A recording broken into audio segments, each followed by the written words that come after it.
The night was silent, broken only by the distant howl of wolves. In the pale light of the moon, a small band of figures huddled near the mouth of a cave.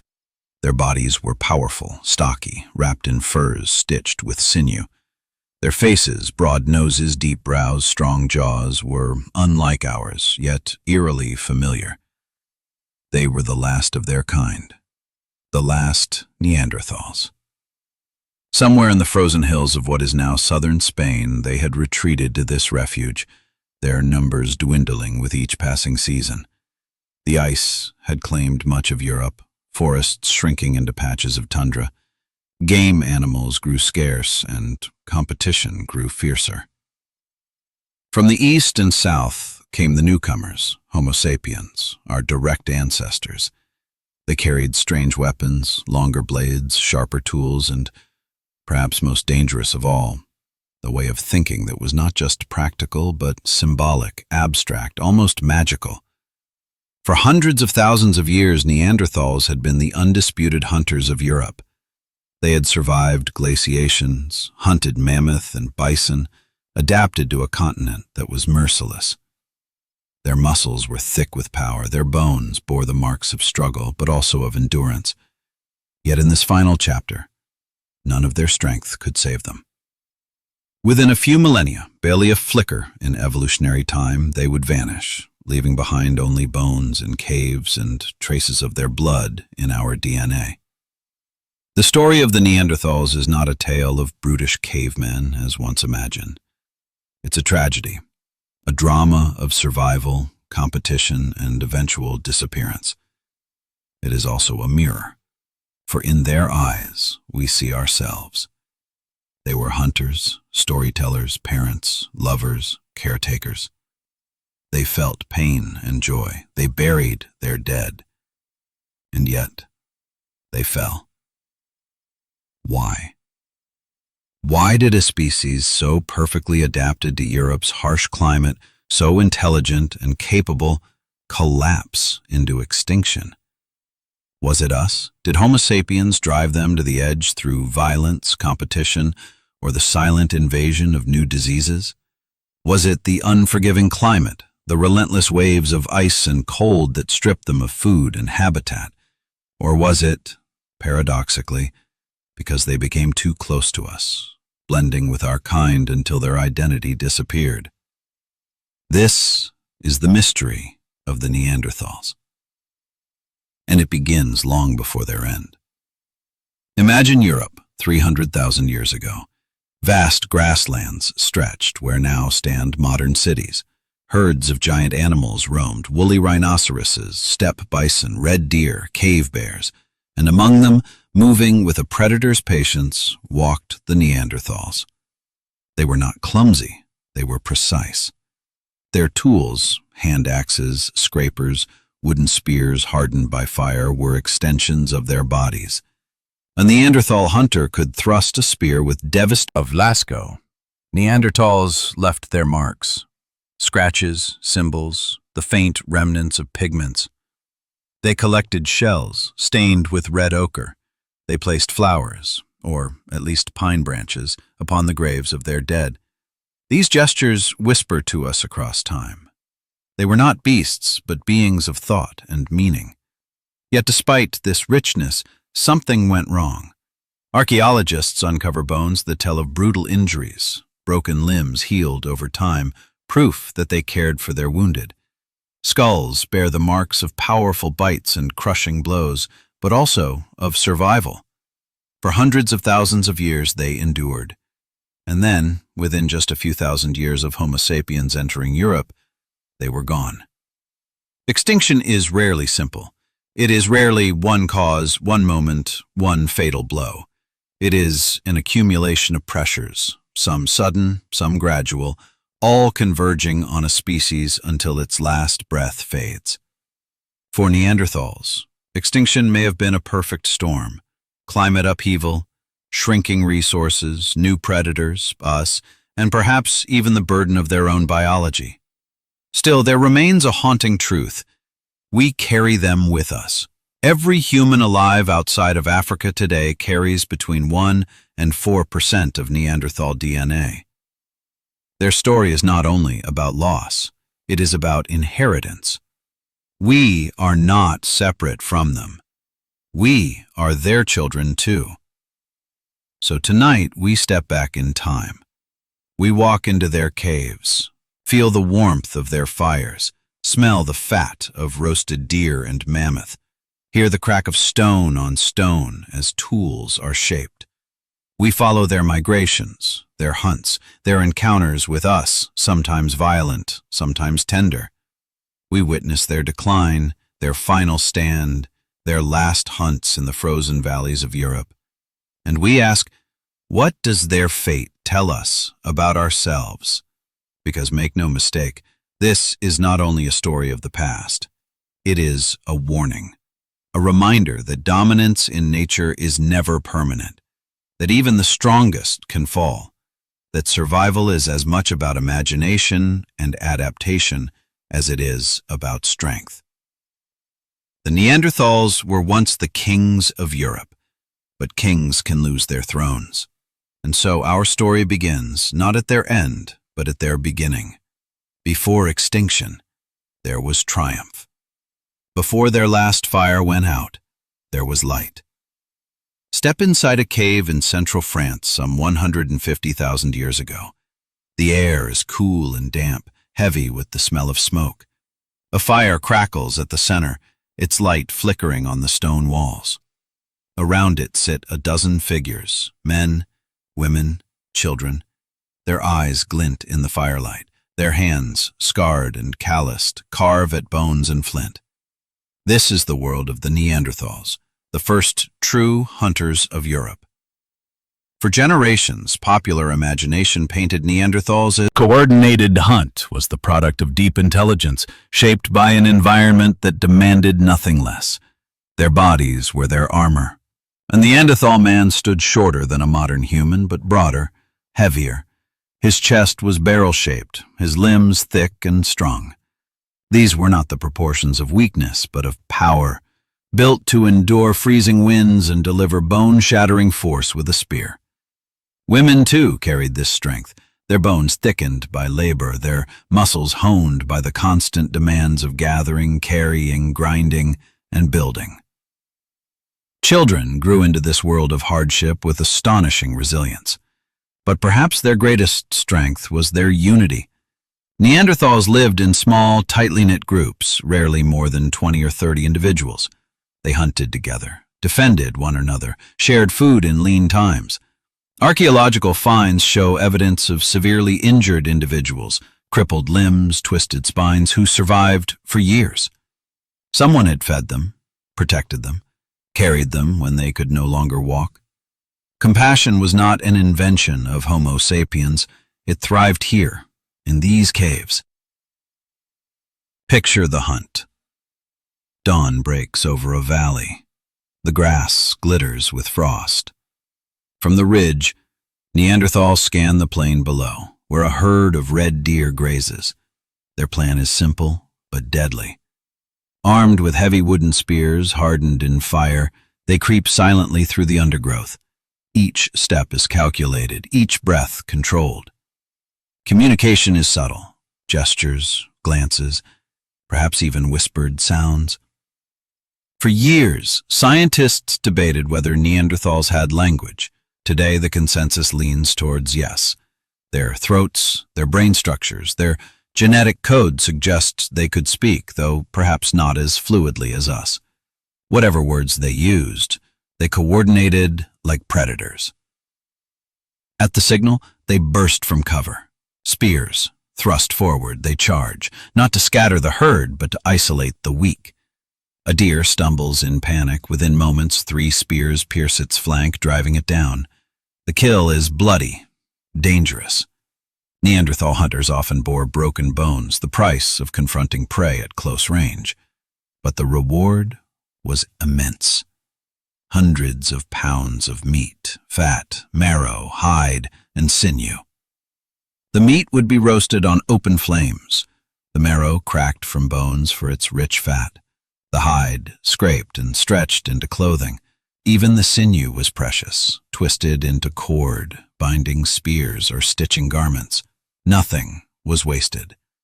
For a people who lived on the edge of survival, every part of the animal was a gift. For Neanderthals, the cave was not only shelter, but a center of life. The walls echoed with voices, the fire cast long shadows. Children played with bones and pebbles, mimicking the work of their elders. Women prepared hides, ground pigments, tended the sick. Men chipped stone, retouching blades and scrapers until it was mastery. Each flake had to be struck at a precise angle, with just the right force. Too much and the stone shattered, too little and it dulled. Neanderthal hands shaped thousands of such tools, each one a product of skill passed down over countless generations. Evidence suggests they controlled fire as well as we did. Charred wood, ash layers, and hearths show repeated use. Fire was warmth, safety, and ritual.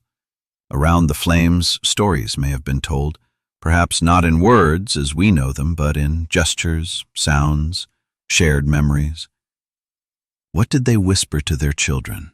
What myths did they pass down? We will never know, but the embers still whisper. Life was cyclical, dictated by the seasons. In summer, food was abundant: berries, nuts, roots, game. In winter, survival was harder. The great herds migrated, leaving behind barren landscapes. Cold seeped into bones, frost choked the land. Yet Neanderthals endured. They followed herds, stored fat, and adapted clothing to the cold. Archaeological traces show that they were not merely passive victims of nature, they shaped their environment. Wooden structures built inside caves, arranged stones forming simple hearths, even possible shelters outside caves, suggest adaptability. When the ice advanced, they retreated south. When it receded, they spread north again, reclaiming territory. We often think of intelligence as the ability to invent smartphones or rockets. But in a frozen Europe, intelligence meant reading tracks in the snow, remembering migration routes, predicting the movements of prey, knowing which plants cured wounds and which poisoned. Neanderthals carried this intelligence in their very bodies. Their brains were larger on average than ours, nearly 1,500 cubic centimeters. Different in shape, yes, but not smaller. Some scientists suggest their minds may have been more attuned to memory, to spatial awareness, to the rhythms of nature. Their intelligence was not lesser, only different. They lived not in ignorance, but in constant dialogue with their world. For nearly 300,000 years, Neanderthals ruled Europe's wild landscapes. They adapted to shifting climates, to advancing and retreating ice sheets. But by 60,000 years ago, something began to stir. Far to the south, in Africa, our own ancestors, Homo sapiens, were mastering tools of bone and ivory, painting their caves, shaping culture in ways that hinted at a storm to come. The Neanderthals did not yet know it, but shadows were gathering. Their caves were warm, their hunts successful, their children strong. Yet soon strangers would arrive. Strangers who looked like them, hunted like them, thought like them, but carried with them something unseen, a new kind of imagination. The stage was set for one of history's most dramatic encounters. They were not only creatures of muscle and survival, the powerful arms gripping a spear, but hidden within the shelter of their skulls lay one of the most astonishing mysteries in human history. A brain larger than ours, a brain that lit fires, that remembered landscapes, that may have dreamed. For years, scientists dismissed this intelligence, believing that Neanderthals were crude, incapable of true thought. Yet evidence continues to whisper otherwise. Take the size of their cranial capacity. On average, a Neanderthal brain measured up to 1,500 cubic centimeters, slightly larger than modern Homo sapiens. Not smaller, not weaker, different. Shaped differently, with more space devoted perhaps to vision and bodily control, less to symbolic abstraction, but still immense in potential. In the frozen plains of Europe, this brain was a tool as sharp as any flint blade, It guided them through ice ages, through hunts of giant beasts, through countless cycles of hardship and recovery. What did it mean to be intelligent in their world? For a Neanderthal, intelligence was not about mathematics or written language. It was about survival knowledge passed from one generation to the next. They could read the ground like a book, identifying the faint depression of a hoof, the snapped twig of a passing animal, the direction of wind that might betray their presence to prey. They knew when the salmon would flood the rivers, when the herds would migrate, when the first green shoots would break the soil. Their intelligence was ecological, embodied, lived through every breath. Yet there are signs that it was more than mere practicality. Archaeologists have uncovered traces of pigments, red ochre, black manganese, staining shells and bones in Neanderthal sites. Some shells were drilled with holes, as if worn as ornaments. Others were carefully collected, though they served no purpose for hunting or food. To decorate, to adorn, to carry symbols is to step into the realm of imagination. It is to say, this is not just a shell. This is meaning. In Spanish caves, markings have been found on the walls, lines, shapes, deliberate strokes made with pigment tens of thousands of years before modern humans are thought to have arrived in Europe. Could it be that Neanderthals themselves painted in the dark, leaving behind their thoughts in red and black? If true, it changes everything. It means that art did not begin with us, but with them, or at least with both side by side. Imagine a Neanderthal child sitting in the glow of firelight, watching an elder trace pigment across a stone.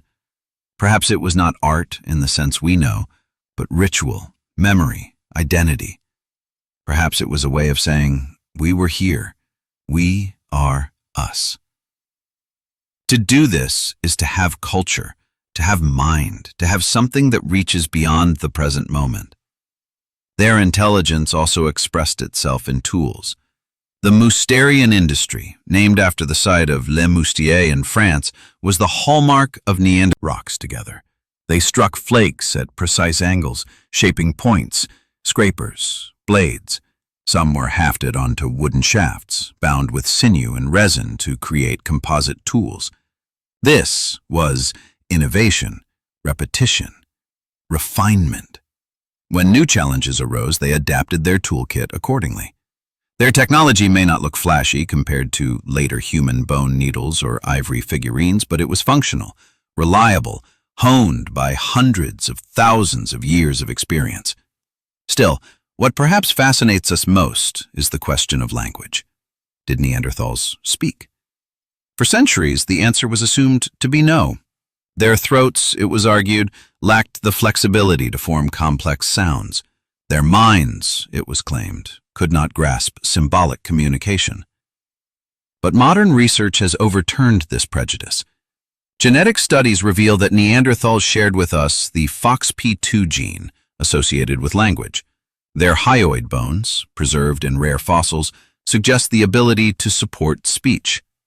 Their social organization, their hunting strategies, their care for the weak all point to communication more complex than grunts and gestures. What did their language sound like? We cannot know. Some scientists imagine it was harsher, more nasal, less fluid than ours. Others argue it might have been nearly indistinguishable from early Homo sapiens speech. But whatever it was, it carried meaning. It instructed children, coordinated hunts, soothed the sick, mourned the dead. It was language enough to sustain culture, memory, and hope. Consider the burial sites. In Shanidar Cave in Iraq, Neanderthal skeletons were found in positions suggesting intentional burial. One even seemed to have pollen grains around it, leading to speculation that flowers had been placed upon the body. Though debated, the possibility is haunting, that Neanderthals grieved, that they marked death with ritual, that they saw more in a corpse than meat or danger.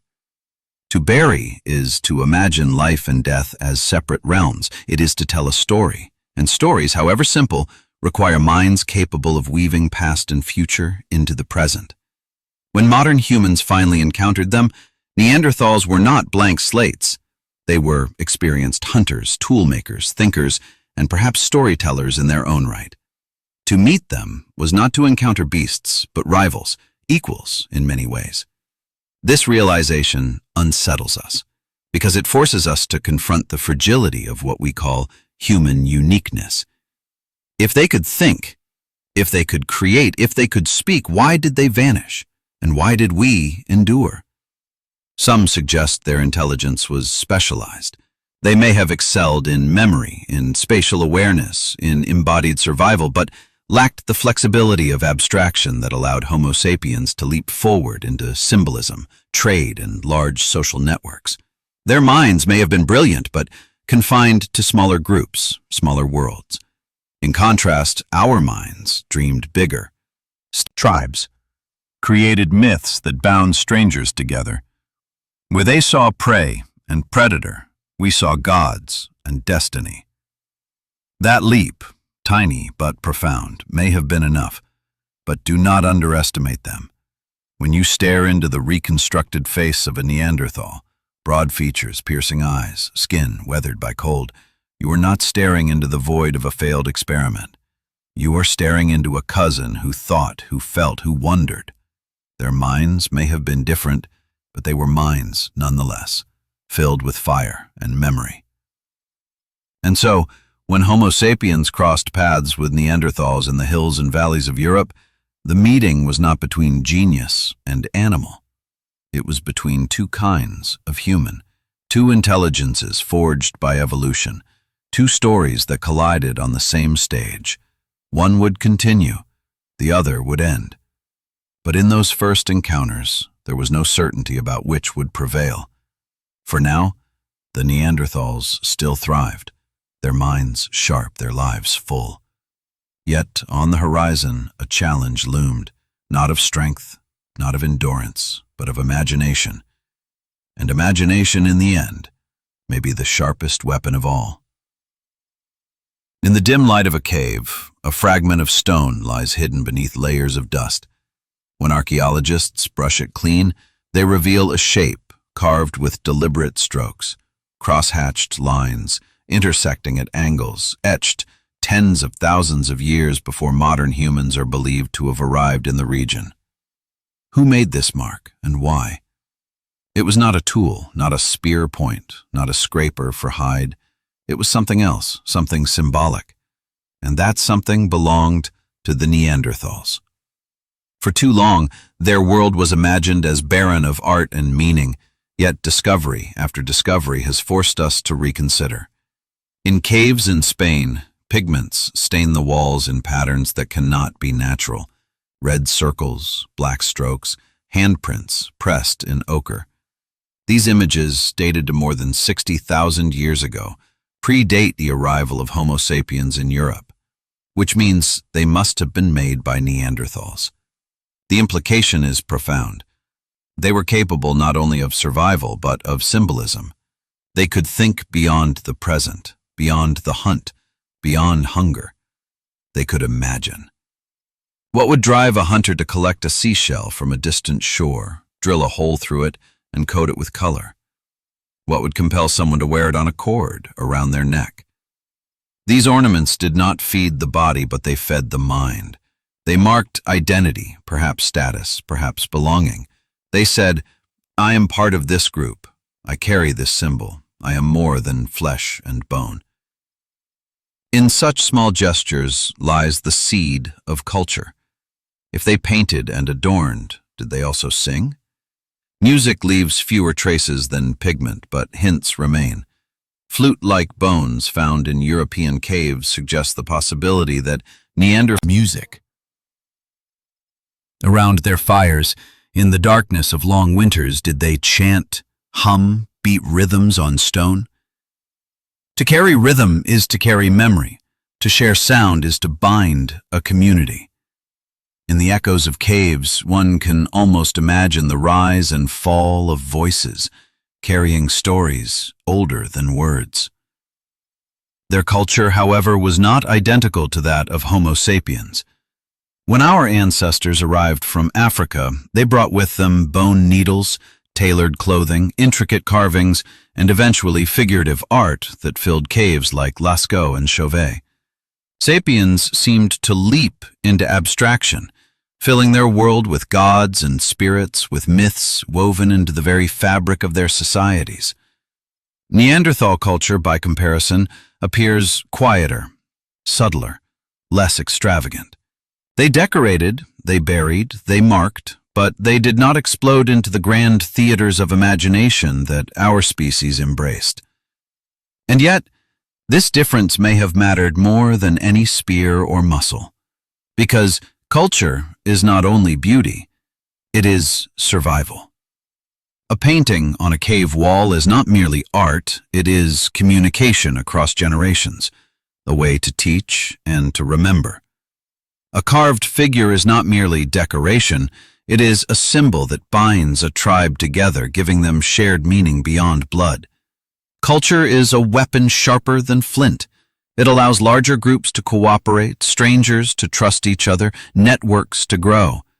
In small Neanderthal bands, culture served its purpose well. It bound families, gave meaning to life and death, offered beauty in the harshness of ice. But when confronted with the flood of Homo sapiens who carried myths that could unite hundreds across vast distances, who built networks of trade and language that extended beyond kinship, the difference became decisive. A Neanderthal clan could survive a harsh winter.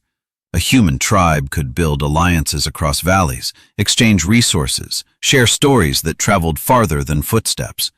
Still, to suggest that Neanderthal culture was lesser is to misunderstand it.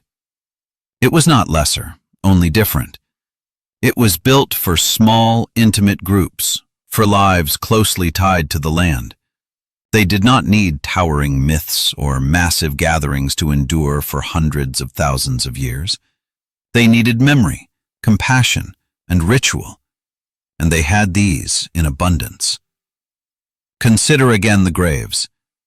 In Shanidar, in La Chapelle-aux-Saints, in other sites across Europe, bodies were carefully placed, sometimes with tools, sometimes with bones of animals, sometimes with traces of color.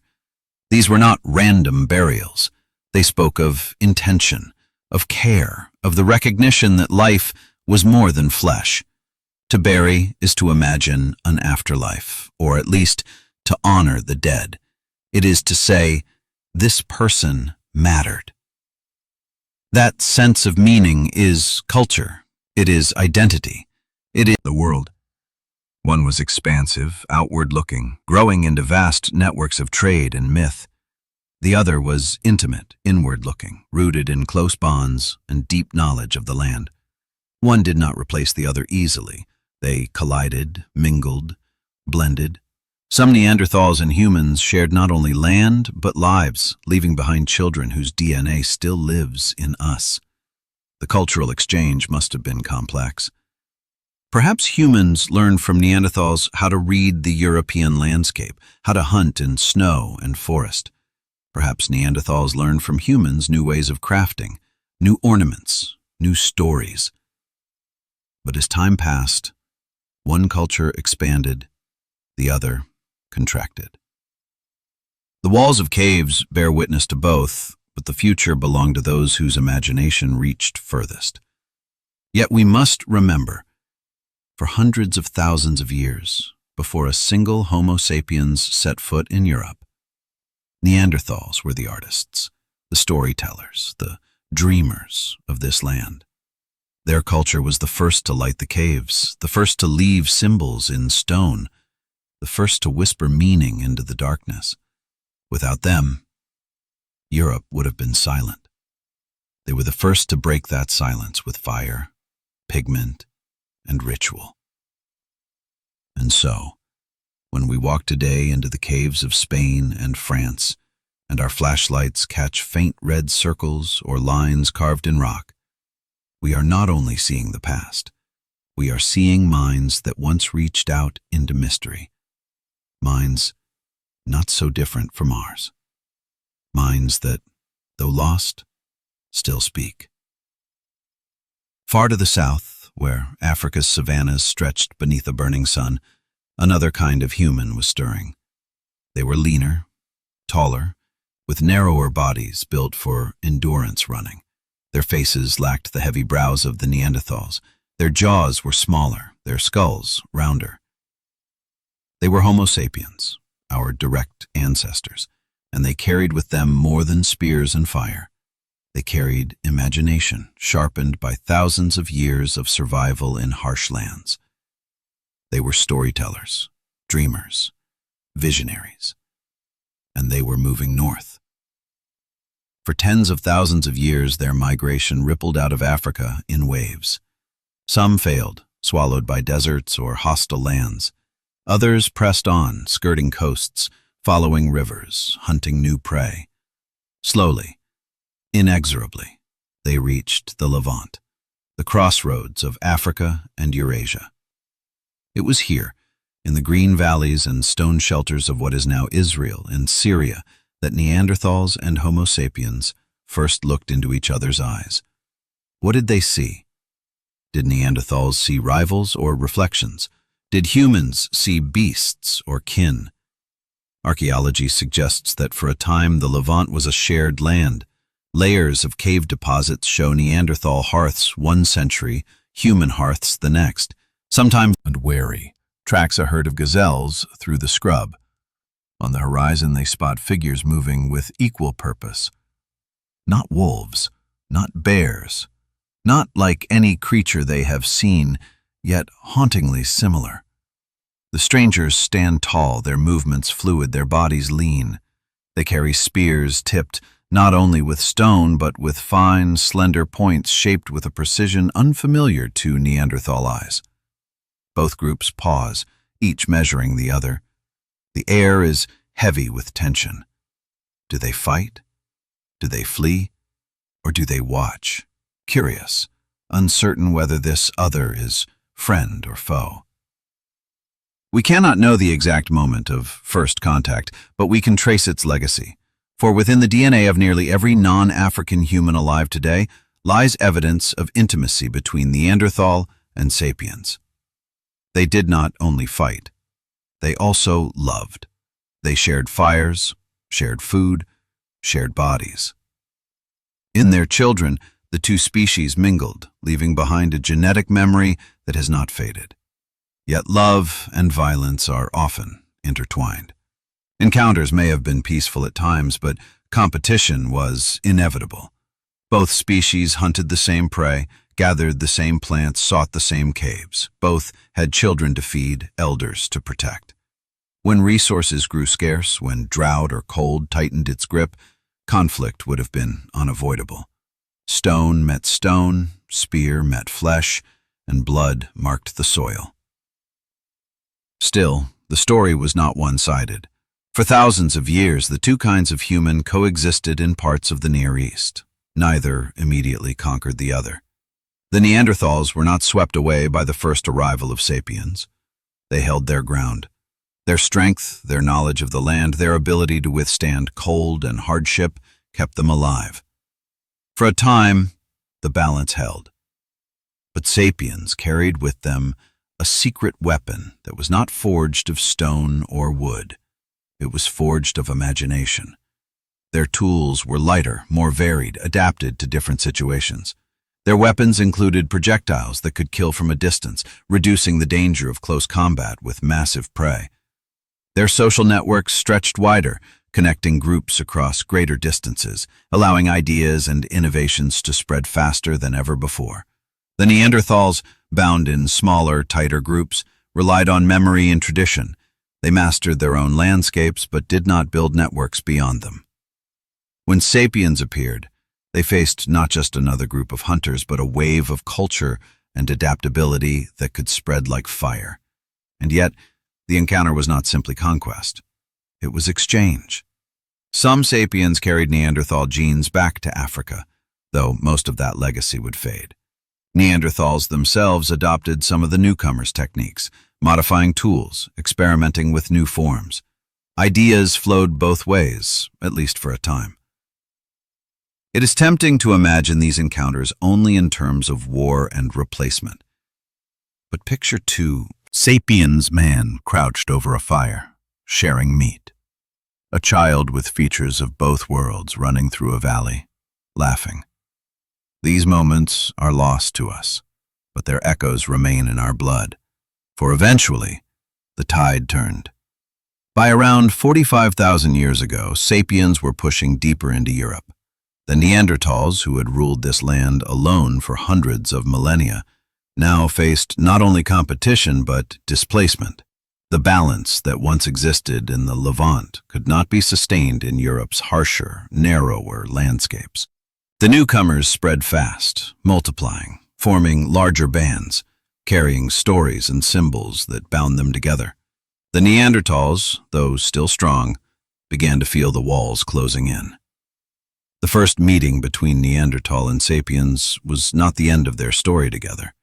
It was the beginning of a long, complex dance of rivalry, interbreeding, exchange, and eventual replacement. But in that first moment, in the caves of the Levant, the two species stood face to face.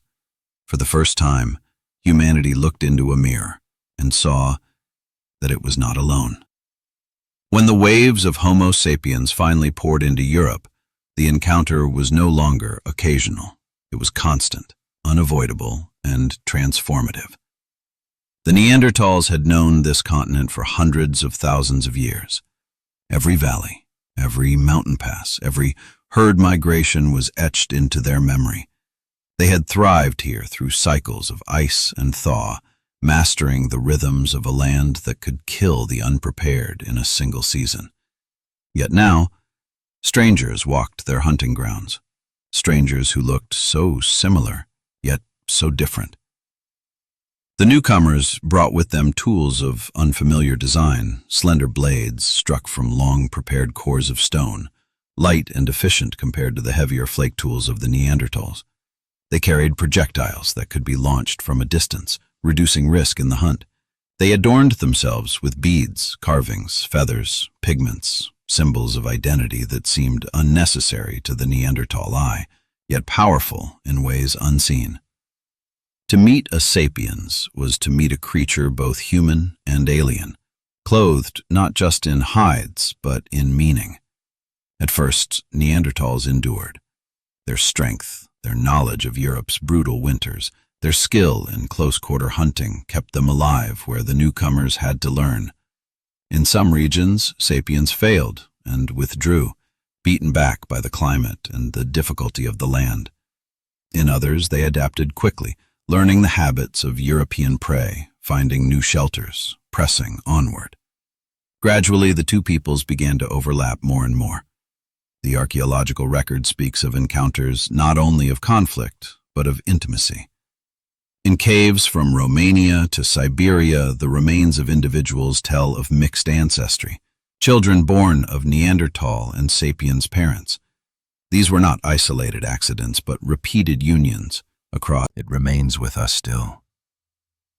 Up to 4% of the DNA in non-African humans today carries the signature of Neanderthals.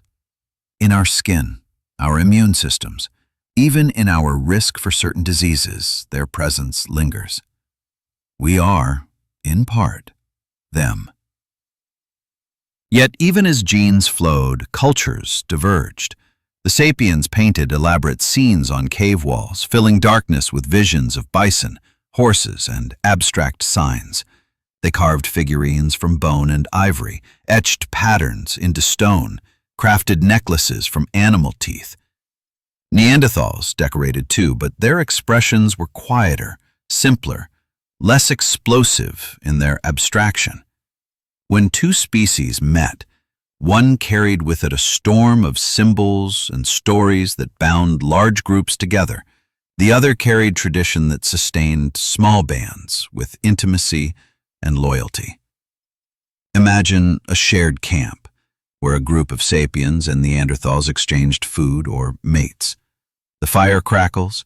The sapiens speak rapidly, telling stories, weaving myths that leap from one mouth to another. The Neanderthals listen, communicate in their own way, slower, perhaps, more grounded, filled with memory of place and hunt. The children between them absorb both, living proof that barriers were never absolute. And yet, as the decades pass, one kind of story spreads faster than the other, weaving larger networks, binding strangers, uniting tribes across distances. Competition sharpened at the edges. In times of plenty, coexistence was possible. In times of scarcity, when winters bit harder, when herds moved elsewhere, when rivers froze, the presence of two hunting peoples in the same valley meant tension, sometimes bloodshed. Violence surely erupted. The archaeological record bears hints of trauma, of wounds inflicted not by prey but by other humans. One species was strong and adapted to the land, the other was numerous, mobile, endlessly inventive. The balance began to tilt. By 45,000 years ago, sapiens occupied much of Europe's south and west. By 40,000, they were spreading north and east. The Neanderthals, once the rulers of this world, began to recede. Pockets of them held on in mountain ranges, in coastal refuges, in hidden valleys.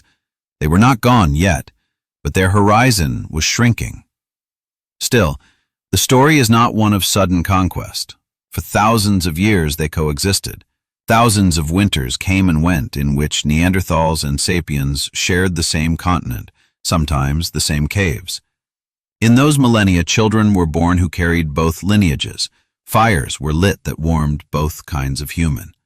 It was not a swift extermination, but a slow merging, a gradual pushing back, a long twilight. And in that twilight, something extraordinary occurred. The two species, though rivals, left traces of shared humanity. Burial practices grew more elaborate. Ornaments became more wide. Centuries, they too reached toward new forms of expression, absorbing and adapting even as their numbers dwindled. The meeting of the two kinds of human was not only a struggle for survival, but a crucible of exchange. But the momentum could not be halted. By 39,000 years ago, Neanderthal populations were collapsing. Climate change tightened its grip, prey species shifted, sapiens multiplied.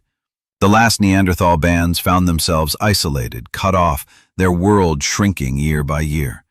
The encounters that had once brought mixing and exchange now brought only retreat. Soon the caves echoed with only one voice. The first meetings between Neanderthals and sapiens were not merely the beginning of replacement. They were the crossing of two great branches of humanity, two stories entwined. One continued, the other ended. But within us, both survive. The earth itself was a rival. Long before Homo sapiens set foot in Europe, Neanderthals had endured the merciless rhythm of the Ice Age. Their world was one of extremes, swinging between glacial winters and brief interludes of warmth.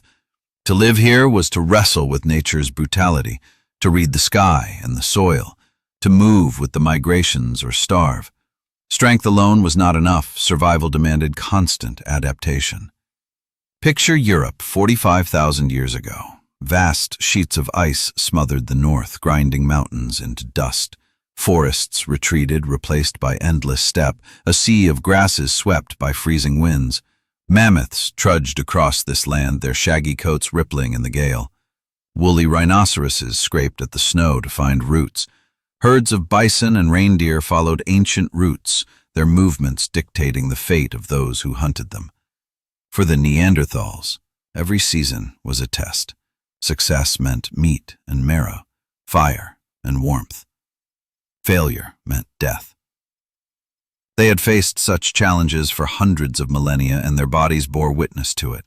Stocky frames conserved heat, powerful lungs drew in icy air, thick muscles hauled spears through snowdrifts. Their bones showed evidence of incredible resilience, but also of the constant toll exacted by survival. Many Neanderthals carried fractures, worn joints, and injuries that today would cripple a modern athlete. Yet they endured, cared for by their kin, carried through winters by the loyalty of their groups. Climate, however, was relentless. Glacial advances could transform entire regions within a few generations, turning fertile valleys into frozen deserts. The prey they depended upon shifted its range, forcing hunters to follow or perish. In times of abundance, their small groups thrived, feasting on mammoth fat, storing marrow and bones, filling caves with warmth and laughter. In times of scarcity, famine gnawed at them. Bones of the dead sometimes show cut marks, dark hints of desperation when hunger pressed too tightly. Neanderthals were not passive victims of the cold. They adapted with ingenuity, themselves in hides, stitched together with sinew. They learned the secrets of fire, not only to cook, but to survive freezing nights. They chose caves carefully, seeking those that faced the sun, those shielded from the wind. They built hearths with stones, perhaps even constructed simple shelters outside the caves. Their knowledge of plants went beyond food. Traces suggest they used herbs with medicinal properties, treating wounds and infections with natural remedies. But nature had no mercy for weakness. Every ice advance was a tightening noose. Rivers froze, valleys emptied of prey, forests shrank to scraps. The Neanderthals could adapt to much, but even they could not control the shifting of an entire continent.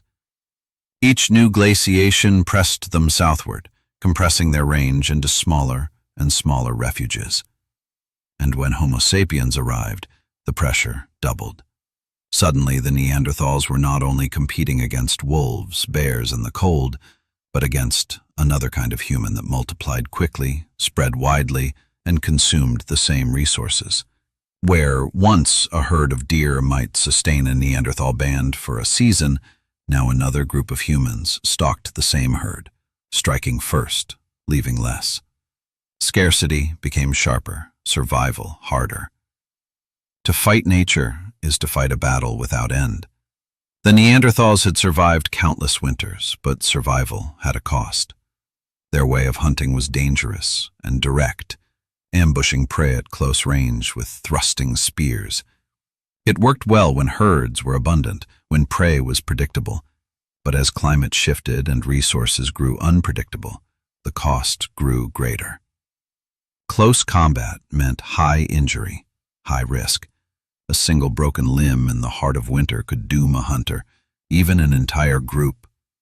Homo sapiens, by contrast, refined weapons that killed from a distance, spears that could be thrown, projectiles that reduced risk. Their hunting was less perilous, their survival less costly.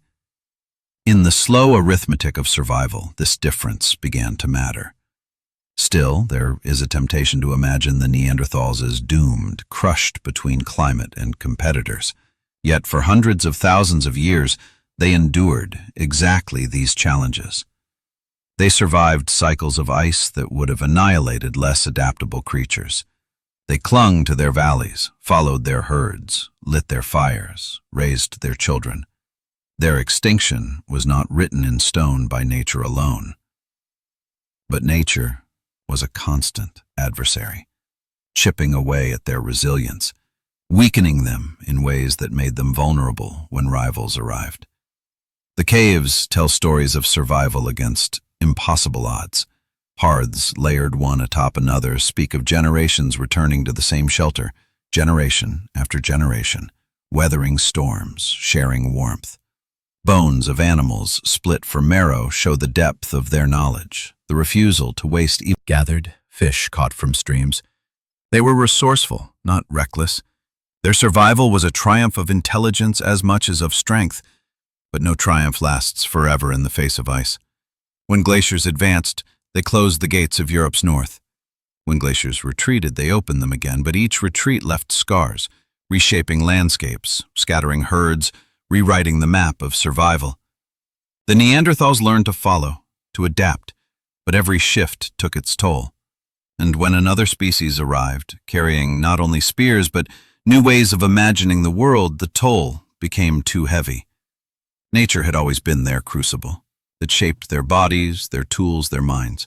It made them resilient, compassionate, communal. But the very environment that forged them into Europe's greatest hunters also conspired against them. The cold did not kill them outright, but it weakened their hold. In the face of hunger, in the face of dwindling prey, In the face of constant migration, even the strongest hunters could falter. And so by the time Homo sapiens spread deeper into Europe, the Neanderthals were already carrying the scars of nature's war. They were still strong, still intelligent, still capable, but stretched thin, surviving on the margins of a land that had grown harsher. It was in this fragile balance that the final conflict would unfold.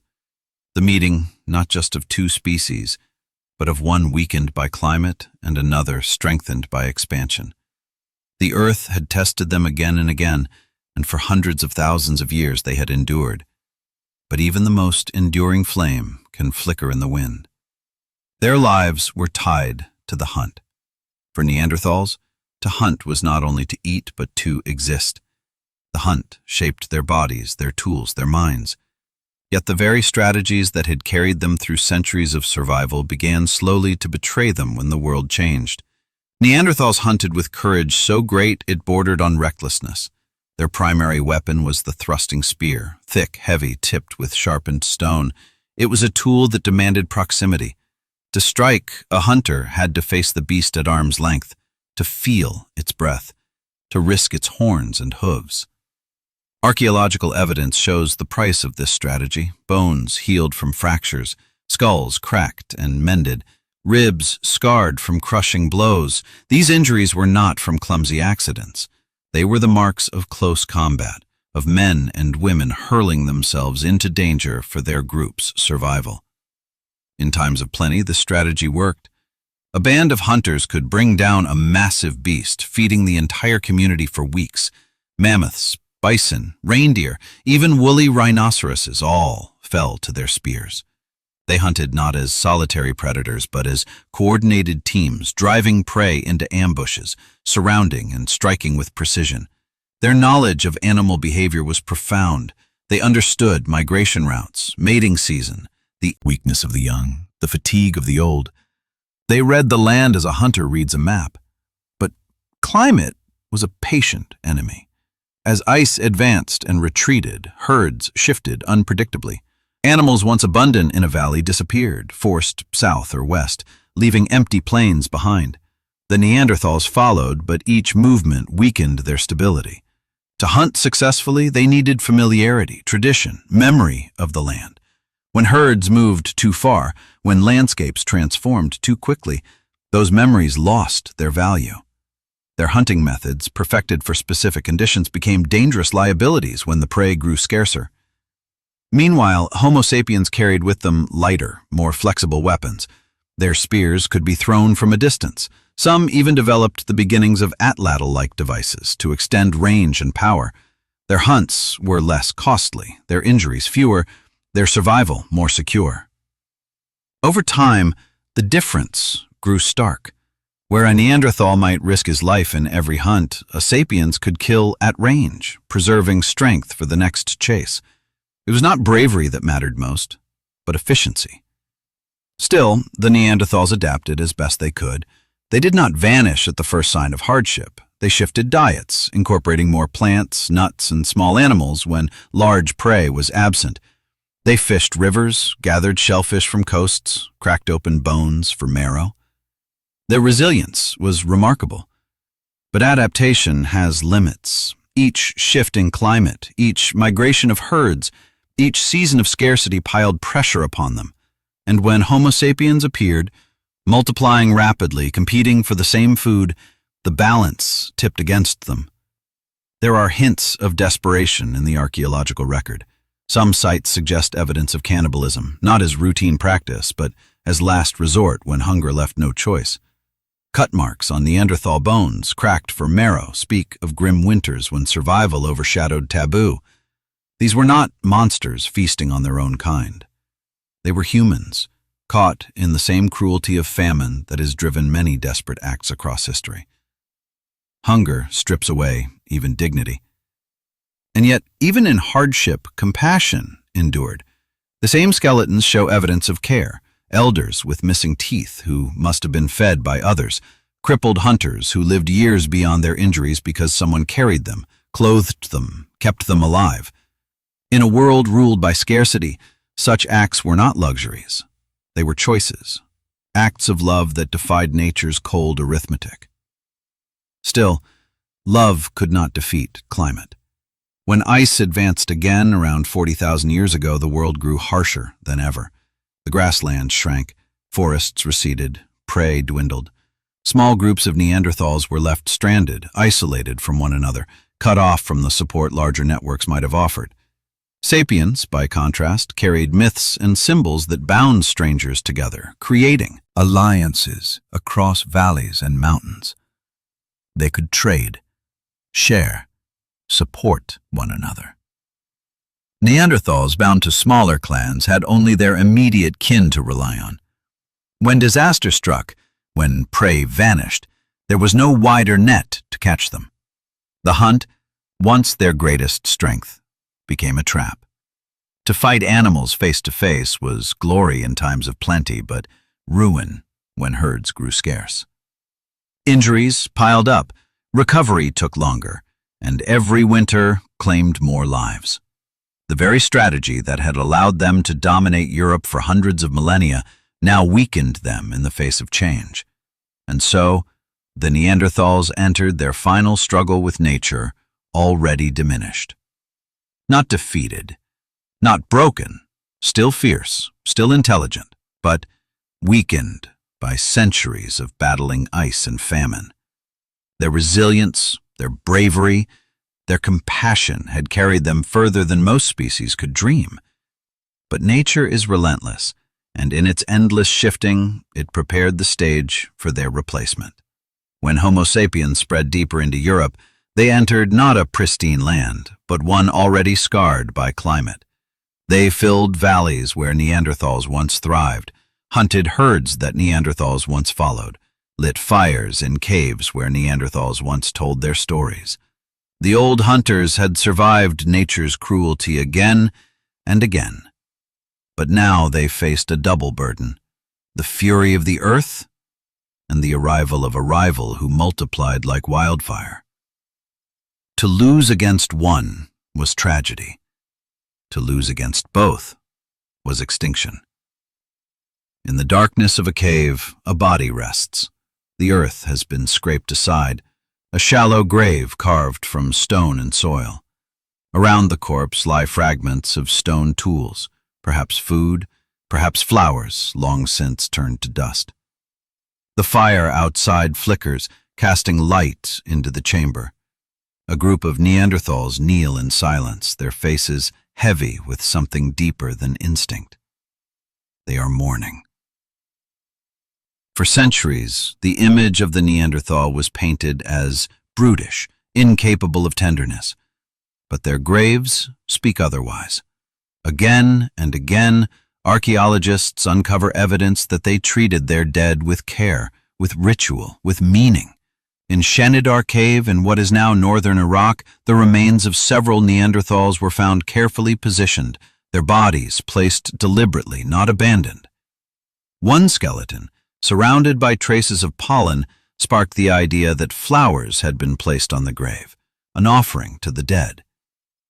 The interpretation has been debated, but the possibility is haunting: that these ancient hunters understood grief, that they marked loss with symbols of life. Burial is more than practicality. To bury a body is to see beyond the moment. It is to recognize that the dead deserve care, that they still belong to the group even after life has left them. Would their burials whisper of a culture that reached beyond the immediate demands of survival? Their compassion is also recorded in their bones. Skeletons of individuals with severe injuries, crippled limbs, missing teeth, chronic disease, show signs of long survival. These people lived because others fed them, protected them, carried them when they could not walk. In a world where every calorie mattered, such care was not logical. It was emotional. It was love. We can picture a Neanderthal woman with a twisted leg, unable to hunt, still sitting by the fire years after her injury, surrounded by her family. We can imagine an elder with no teeth, still nourished with softened food, still valued for memory and wisdom. These scenes tell us that Neanderthal society was not cold or utilitarian. It was built on bonds of loyalty, sacrifice, and devotion. And their culture extended beyond survival and death into the realm of beauty. Pigments found in their sites were not only used to tan hides or stain tools. Some were collected from far away, chosen for vivid color. They crushed ochre into powder, applied it to shells, bones, perhaps even to their own skin. They collected eagle talons, carefully modified, strung as ornaments. To decorate is to express. To adorn the body is to declare identity. These were not the actions of beasts, but of humans, who sought meaning in symbols. Around their fires, their culture must have lived in stories. No artifacts preserve spoken words, but language leaves its mark in social complexity, in the sharing of tasks, in coordinated hunts. It is nearly impossible to imagine Neanderthal life without speech. Their conversations may have been slower, their vocabularies smaller, their sounds different, but they spoke. They taught children to shape stone, to recognize edible plants, to track animals. They shared knowledge across generations. And with knowledge come stories, tales of ancestors, of hunts, of dangers and triumphs. In their voices, culture was carried forward. Some scholars suggest their language may have been less fluid than ours, more literal, less abstract. But even if true, it does not diminish its value. They had words for what mattered: fire, spear, mammoth, child, danger, friend. They had sounds to comfort, to warn, to plan. Their culture may have been quieter than ours, but no less real. It's tempting to measure culture by art galleries and symphonies, by novels and temples. But culture is simpler, older. Culture is the burial of a body. Culture is the painting of a shell. Culture is the telling of a story by firelight. By these measures, Neanderthals were not empty. They were full of meaning. And perhaps that is why their disappearance strikes us so deeply. Us? But before extinction, there was life. There were nights when Neanderthal families gathered in caves, when children laughed and played, when hunters returned with meat, when women prepared hides for clothing, when elders told stories. There were moments of joy, of pride, of love. Their culture was not only survival, it was humanity, expressed in a form different but not lesser than ours. And when Homo sapiens arrived, two cultures stood side by side. One expansive, bursting with abstraction and myth, the other intimate, rooted in loyalty and memory. The meeting of these cultures was not only a clash of strength, but of meaning. The question was not just who could hunt more efficiently, but whose stories could endure, whose symbols could bind larger groups, whose culture could survive the chaos of climate and competition. The Neanderthals had culture. They had love, ritual, memory, art. But the scale of their culture may have been their undoing. It was perfect for small groups, but fragile against the vast, sprawling networks of Homo sapiens. Their culture tied them closely to their clans, but not to strangers. Ours tied us not only to family, but to tribe, to nation, to myth. And in that difference lay the seeds of their decline. Still, we must not forget what they gave us. Their burials remind us that humanity is older than Homo sapiens. Their ornaments remind us that beauty is not our invention alone. Their compassion reminds us that love is not new, but ancient. The Neanderthals lived with meaning, and in their caves, in their bones, in our DNA, their meaning remains. When Homo sapiens spread deeper into Europe, the contrast between the two cultures grew sharper. Both Neanderthals and sapiens hunted the same prey, lit the same fires, sheltered in the same caves, yet the way they understood the world began to diverge. Their tools, their art, their rituals all reveal two visions of life that overlapped but did not align. Neanderthals carried with them traditions rooted in intimacy. Their groups were small, perhaps 20 or 30 individuals at most. They knew one another's faces intimately, each scar, each gesture. Their culture was built upon loyalty, the memory of shared hunts, the knowledge passed quietly from elder to youth. Their rituals, their burials, their ornaments, these were expressions of belonging within a close circle. Their world was one of deep bonds, where every life mattered, where compassion could mean the difference between survival and extinction. Homo sapiens, in contrast, carried culture outward. Their myths and symbols were not confined to a small group. They spread across valleys and mountains, binding strangers together. Beads, carvings, and pigments became more than decoration. They became identity, signals of tribe and alliance. A necklace of shells was not only beautiful, it declared, "I am part of this story, this people." Transcended a single generation, teaching and uniting. This difference, intimate versus expansive, was subtle yet decisive. In a harsh Ice Age world where resources could vanish overnight, small groups were vulnerable. A bad hunt, an epidemic, a harsh winter could wipe out a clan entirely. Neanderthals relied on their kin, but when kin were gone, there was little to fall back on. Homo sapiens with larger networks could turn to allies beyond the family. A neighboring group could share food, trade tools, take in survivors. Myths and symbols allowed strangers to recognize each other as part of the same, larger whole. It was culture as survival strategy. Where Neanderthal compassion was focused inward, sapiens extended belonging outward. Their rituals did not only bind a group, but created nations of myth long before the word nation existed. A symbol painted on a wall was not just a sign for the present, but a thread woven into the fabric of a wider community. It allowed hundreds to move with shared purpose, to cooperate on scales the Neanderthals never reached. The archaeological record reflects this. Neanderthal ornaments were rare, precious, occasional. Sapiens adorned themselves constantly, layering beads, carvings, feathers, and ochre.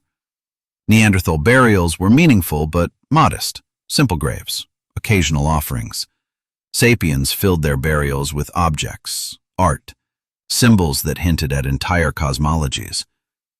One culture whispered meaning in the quiet of caves, the other shouted it across valleys in pigments and carvings. And yet, there is danger in oversimplification. The Neanderthals were not devoid of imagination. Their ornaments, their pigments, their burials prove otherwise. They were not a blank canvas onto which sapiens painted culture. They were humans who dreamed in their own way, whose symbols may simply have taken forms less obvious to us. It may be that much of their cultural expression has been lost, erased by time, swallowed by caves and earth. The absence of evidence is not evidence of absence. What remains, however, shows a difference in scale, and scale, in survival, matters. The advantages of sapiens were not only cultural. Their tools became more refined, their diets more flexible. They crafted bone needles, sewing hides into tailored clothing that insulated against the cold more efficiently than loose furs. They carved blades, thinner, sharper, more specialized. They exploited rivers and seas with greater consistency, fishing, gathering shellfish, expanding their diets beyond the great mammals. Neanderthals adapted too, but sapiens adapted faster, their innovations spreading through networks that stretched across continents. Even language itself may have played a role. If sapiens spoke with greater fluidity, greater abstraction, it meant that instructions, myths, strategies could be shared with nuance across larger groups. Words are not only tools for communication, but for imagination. They allow ideas farther than any stone or fire. Where Neanderthals spoke for their clan, sapiens spoke for nations of myth. And words, once set loose, cannot be contained. It is not that Neanderthal culture was weaker, it was that their culture was perfectly adapted for a world of small groups and stable traditions, but not for a world where rapid change demanded flexibility and scale. They had endured climate shifts before, but the arrival of sapiens added a new variable, a rival whose culture grew like wildfire, leaping from group to group, valley to valley. Against such expansion, Neanderthal traditions held strong but narrow, beautiful but fragile. The tragedy is not that they lacked culture, but that their culture was different, tuned to a rhythm the Ice Age no longer played. When sapiens came, the song of survival changed. Networks mattered more than loyalty. Myths mattered more than memory. Symbols that bound hundreds outweighed rituals that bound a dozen. The Neanderthals were not broken, not primitive, not failures. They were simply caught in a world that had shifted beneath their feet. And so, as the two cultures mingled, it was not always in conflict. Some Neanderthals learned new tools, new ornaments, new ways of marking identity. Some sapiens may have learned from Neanderthals how to hunt the frozen herds, how to read the European landscape. But exchange was never equal. For every Neanderthal practice that survived, 10 sapiens innovations spread faster, wider, deeper. Their myths traveled farther, their symbols endured longer. Slowly, inevitably, one culture overshadowed the other. Yet their legacy remains. The flowers placed in graves, the shells painted with ochre, the bones strung as necklaces, all whisper of a culture that loved, that remembered, that dreamed. When we bury our dead today, when we adorn our bodies, when we tell stories by firelight, we echo not only Homo sapiens, but Neanderthals too. Our culture is theirs as well, carried in fragments of memory in the very blood we share. The comparison between the two reveals not superiority but difference. One culture bloomed into networks and myths that spanned continents. The other rooted itself deeply in kinship and place, enduring for 300,000 years in Europe's unforgiving ice. Both were human, both were beautiful. But when the two met, the scales of survival tilted, and history turned. The land that once belonged to them began to shrink. For hundreds of thousands of years, Neanderthals had moved across Europe like shadows, through valleys, across plains, deep into forests. Their fires had burned in caves from the Atlantic coast to the Ural Mountains. But now, step by step, the newcomers were advancing, and the map of Neanderthal life was collapsing. Laughter of Neanderthal children now echoed with the songs of sapiens.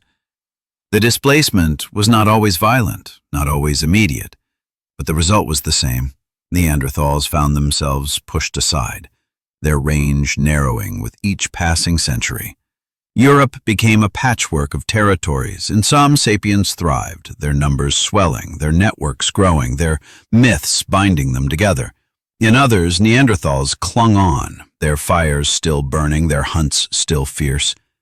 Archaeological layers tell the story, sapiens tools above, Neanderthal tools below, sometimes separated by only a few decades, sometimes overlapping in ways that suggest uneasy coexistence. For a time, Europe was shared. Two kinds of human walked the same land, hunted the same prey, gazed at the same stars. But coexistence is rarely balance. Every winter tested them. Every herd that dwindled, every storm that swept across the plains, every famine tightened the pressure. And in the long contest between species, small differences accumulated into decisive outcomes. Sapiens multiplied faster, survived injuries more easily thanks to distant hunting, built alliances that stretched beyond blood. Neanderthals, tied to smaller groups, carried the weight of every loss more heavily. Each death, each failed hunt, each empty winter bit deeper into their numbers. By 40,000 years ago, the Neanderthals were retreating into pockets. Southern France, the mountains of Italy, the Iberian Peninsula. These became their refuges, their last strongholds. They were not yet extinct, but They were no longer the undisputed rulers of Europe. Instead, they were survivors, holding on as their world shrank around them. In these refuges, life must have grown increasingly precarious. Small groups, cut off from one another, struggled to sustain themselves. When populations fall too low, danger comes not only from hunger but from isolation. Genetic diversity dwindles, diseases strike harder, recovery from disaster becomes impossible. A band of 20 might endure a hard winter if neighbors exist to share food, to exchange mates, to rebuild. But when the next group is hundreds of miles away, survival becomes a coin toss. Too many times, the coin fell wrong. Still, they endured longer than we often imagine. For thousands of years after sapiens spread across Europe, Neanderthals remained. Their fires lit the caves of Gibraltar. Their footprints pressed into the sand of Iberian beaches. They hunted ibex in the mountains, gathered shellfish along the coasts, roasted seals and dolphins washed ashore. They were not gone yet. In the southernmost tip of Europe, in narrow refuges where the sea met stone, the last Neanderthal bands held out against the tide. Imagine them there, a group of perhaps 20 or 30 children playing at the cave mouth, hunters venturing out at dawn, women scraping hides, elders tending the fire. They knew the world had changed. The strangers were everywhere, spreading across the continent. Perhaps they had encountered them, traded with them, even shared mates with them. Perhaps they feared them, avoided them, whispered stories about them by the fire. But above all, they must have felt the pressure of absence, the empty valleys, the missing herds, the vanished neighbors. Their world was thinning, yet even in decline they lived as humans do, with love, with memory, with hope. A mother still sang to her child. A hunter still risked his life for the group. An elder still told stories of times when the land was full of game, when their people were many. The Neanderthals did not know they were the last. To them, life continued. Each day a struggle, each night a victory. Extinction is clear only in hindsight. To those living it, it was just another winter, another hunt, another fire against the dark. But the march of sapiens could not be halted. Across Europe, cave after cave, valley after valley, the newcomers filled the spaces Neanderthals once called their own. Their art blossomed across cave walls, their tools multiplied, their rituals spread. The continent was becoming theirs, even as a few last bands of Neanderthals clung to existence at its edges. The balance had shifted. The age of the Neanderthal was ending. And yet, they did not vanish in silence. Their blood remained, carried into the sapiens who had mingled with them, hidden in genomes that would one day give rise to us. Their story did not end entirely. It transformed, merging into another. But for the last living Neanderthals, gathered in shrinking refuges, the world must have felt smaller, colder, emptier. They were the final echoes of a lineage that had once been Europe's masters. The retreat was slow, drawn out. Not a single collapse, but 1,000 small disappearances. A cave abandoned here, a clan lost there, a winter that took the last of a family. Piece by piece, their world unraveled. And as it did, the question that lingers is not only why they died, but how they lived in those final centuries, what they thought, what they felt, how they faced the twilight of their kind. In the south, where the mountains meet the sea, the last fires still flickered. On the limestone cliffs of Gibraltar, caves opened their mouths to the ocean winds. Inside them, the final Neanderthal families held on, living in shadows while the rest of their kind faded from the continent. This was their last stand, though they could not have known it. The evidence we find in these caves is haunting. Hearths blackened with soot, layers of ash stacked one atop another, bones of hunted ibex, rabbits, and birds scattered on the floor. Shellfish shells, cracked open for their meat, litter the ground. Even dolphins and seals appear in the record, proof that the last Neanderthals turned to the sea, broadening their diets and rhythm of life must have continued as it had for generations. At dawn, hunters crept along rocky ridges, scanning for mountain goats that clung to the cliffs. Children gathered shellfish on the tide flats, their laughter mixing with the cries of gulls. Women scraped hides, tanned them with stone tools, sewed them into clothing against the wind. Elders tended the fire, keeping its embers alive through the night. The cave glowed with warmth, smoke curling out into the salt air. For those inside, this was not the end of a species, it was life, carried on as it always had been. And yet the walls must have been closing in. The herds were smaller, the winters harsher. Each hunt carried greater risk, each death hit harder. With so few of them left, every child mattered. Every elder's knowledge was priceless. A broken leg, a failed hunt, a sickness, any of these could tip the balance. Survival at the edge of extinction is fragile, and the Neanderthals of Gibraltar walked that edge every day. Still, they endured here longer than anywhere else. While their kin in France and Italy disappeared, while sapiens spread across the continent, the Neanderthals of Iberia survived for thousands of years. They adapted to the coast, learned the rhythms of the tides, expanded their diets. They were stubborn, resilient, unwilling to surrender. But isolation carries its own dangers. Small groups cannot sustain themselves forever. Inbreeding weakens health, diseases strike harder, chance disasters devastate.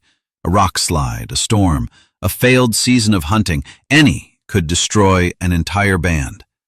And with no neighbors to turn to, no allies to replenish numbers, recovery became impossible. One by one, the last groups vanished. We cannot know the final moment. Perhaps it was quiet, the last child dying in its mother's arms, the last elder closing his eyes beside the fire, the last hunter failing to return from the cliffs. Perhaps it was violent, a clash with sapiens who had pushed into the peninsula, ending with blood spilled on the rocks.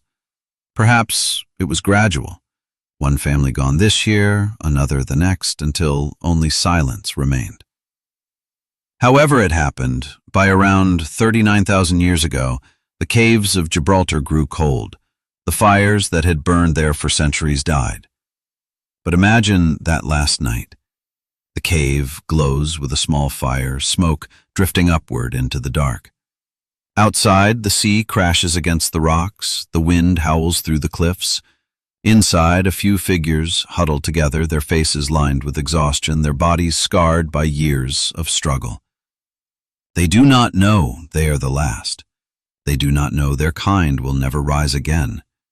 To them, it is only another winter, another night endured, another chance that tomorrow the hunt will succeed. They cling to each other, whispering in a language now lost, carrying stories older than the mountains around them. In that moment, they are not. Their extinction was not weakness. It was chance, pressure, the cruel balance of nature and history. They had endured for hundreds of thousands of years, longer than our own species has yet survived. Their end does not erase their greatness. And though the caves grew silent, they did not disappear entirely. Their blood had already mingled with ours, their genes carried into sapiens who spread across the globe. Their story became part of our story. The last Neanderthals of Gibraltar vanished, but their shadows walked forward with us, carried in every breath of those who lived on. The world did not mark their passing. No monument was raised, no songs were sung. Only the wind remembered, howling across the cliffs. Only the sea remembered, crashing endlessly below. And only the stones of their caves remembered, holding their bones and their ashes in silence. Yet today, when we walk into those caves, we awaken them again. We see the soot on the walls, the cracked shells, the bones of hunted animals. We kneel where they once knelt. We breathe the same damp air. We touch the same stone. And for a moment, across tens of thousands of years, we feel their presence. We remember that here, on this rocky edge of Europe, a people lived, loved, and struggled until the very last light of their kind went out. Extinction is never a single blow. It's not one battle lost, not one famine endured, not one winter too cold. It's a slow tightening, a storm made of many winds, each one eroding strength until only silence remains. For the Neanderthals, their disappearance was not the work of one enemy but of many. Climate, competition, disease, even love, all converged to form the perfect storm that ended their reign. First, there was competition. Homo sapiens spread through Europe like fire across dry grass. They multiplied quickly, their networks wide, their culture expansive. They hunted the same prey as Neanderthals, gathered the same plants, sought the same shelters. Each valley, each herd became a contested prize. And where resources were scarce, even small differences mattered. The sapiens carried lighter weapons, longer blades, projectiles that could strike from a distance. They tailored their clothing with bone needles, wrapping themselves in garments that trapped heat more efficiently. They built shelters beyond caves, expanding their reach into open landscapes. These differences were not dramatic in a single winter, but over centuries they tilted the balance. Where Neanderthals survived, sapiens thrived. Then there was disease. When two human species meet, they do not only share food and stories, they share pathogens. Viruses and bacteria that sapiens carried from Africa, ones to which they had some resistance, may have swept through Neanderthal groups with devastating effect. Likewise, Neanderthal diseases may have struck sapiens, but the numbers favored the new. One epidemic could erase them entirely. The evidence is indirect, hidden in DNA and speculation, but the logic is strong. Where species meet, sickness follows. And then there was climate. Europe was never stable in those days. Glaciers advanced and retreated in cycles, reshaping the land every few thousand years. Forests grew, then vanished. Herds shifted routes, then disappeared. For Neanderthals whose hunting strategies relied on close combat and memory of specific landscapes, each shift demanded painful adaptation. They endured many such changes, but the timing was cruel. Around the same period sapiens spread across Europe, the climate swung harshly again. Winters lengthened, summers shortened, resources dwindled. For sapiens, with broader diets and wider networks, survival was possible. For Neanderthals, already weakened, each shift was another weight on their shoulders. But perhaps the most haunting factor of all was not enemy or environment.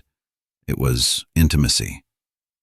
Neanderthals and sapiens did not only fight, they mingled. They shared fires, they shared beds, they shared blood.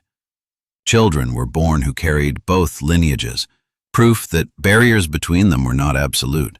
This mingling enriched sapiens, adding Neanderthal genes to our immune systems, our skin, even our emotions.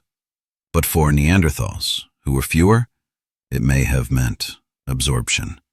Over generations, their identity may have been diluted, their small groups merging into larger sapiens populations until their distinctiveness vanished.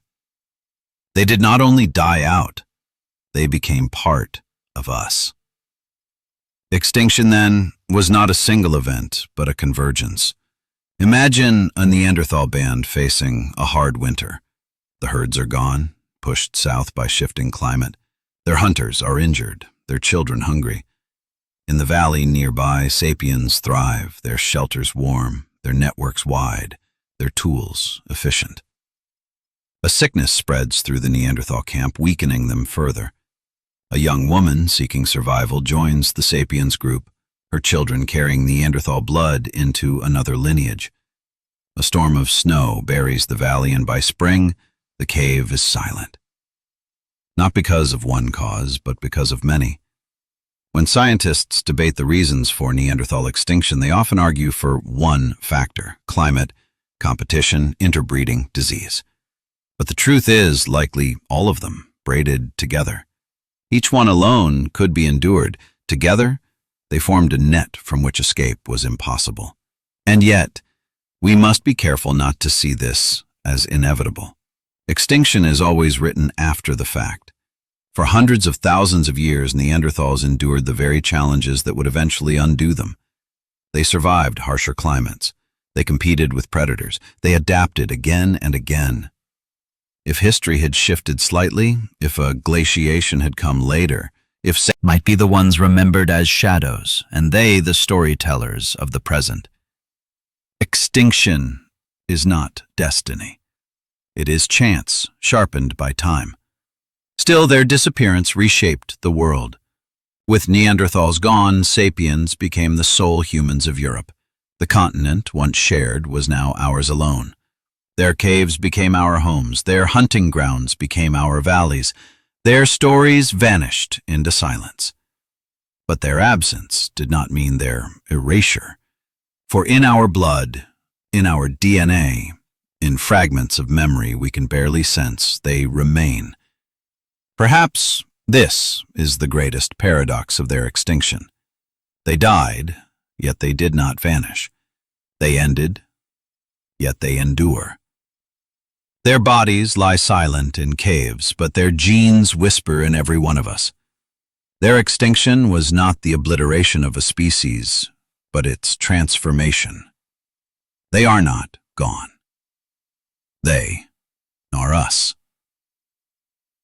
The cave is quiet, save for the crackle of a dying fire. Smoke curls toward the ceiling, clinging to the damp stone before slipping into the night. Outside, the wind whips against the cliffs, carrying the scent of salt and snow. Inside, a small group huddles close, their faces drawn with hunger, their bodies lean from weeks of scarcity. These are the last of the Neanderthals, though they do not know it. To them, this is only another winter. A carcass lies at the edge of the firelight, an ibex, thin and bony, brought down with desperate effort. Its meat has been carved away, its marrow already sucked from the bones. Children gnaw at scraps of tendon, their eyes reflecting the flames. A woman warms a baby against her chest, her hand stroking its hair absently. An elder leans against the wall, his breath shallow, his face lined with scars of hunts long past. The hunters sit silently, their spears beside them, their eyes fixed on the embers as if searching for answers in the glow. This meal, meager as it is, binds them together.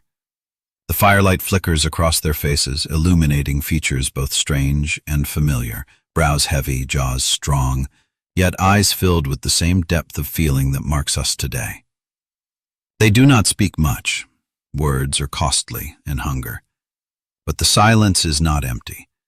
It is filled with memory. Each one of them carries stories of better days, summers when herds crowded the valleys, when mammoths fell and feasts lasted for weeks, when children laughed freely and firelight seemed eternal. Now, the herds are gone.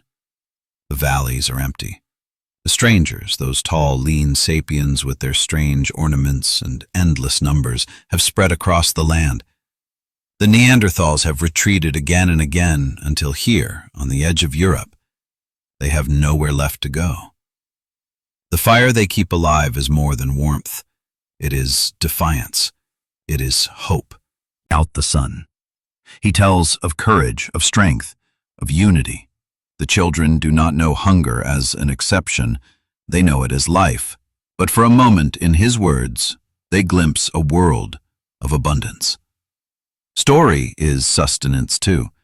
The hunters listen as well, though their eyes flick often to the cave mouth, wary of wolves, wary of humans. They know the risks. A hunt now is not only danger from beasts, but from rivals. The sapiens are everywhere, their numbers swelling. To clash with them is death, but to avoid them is hunger. The hunters have scars from both choices.